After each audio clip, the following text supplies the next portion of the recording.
Nuk është përmend në Kur'an dhe ata që e falin namazin. Sa herë Allahu subhanahu wa taala thot, ata të cilët e falin namazin në formën e tij të plotë, që do të thonë se namazin e bëjnë çish duhet. Kjo është kujdesi për veten.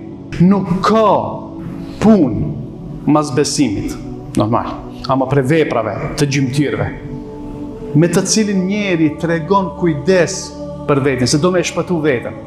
Se fundja fundit ty si mëse shpëtojsh veten kur gjos ke po. Sa falja e namazit në mënyrë të plotë. Jo me fal namazin, do me thonë her pas her, në mënyrë sporadike. Sot me thonë, valla, sot kohë e mirë kana me dalë me fal një namaz të akşamit.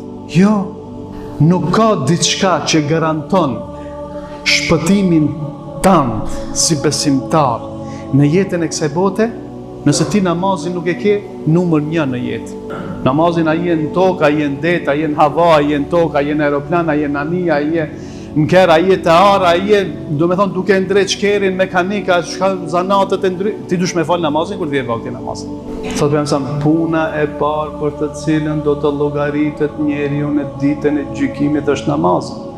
Nëse namazi është në rregull, do t'jenë në rregull edhe punë tjera që vijnë pas.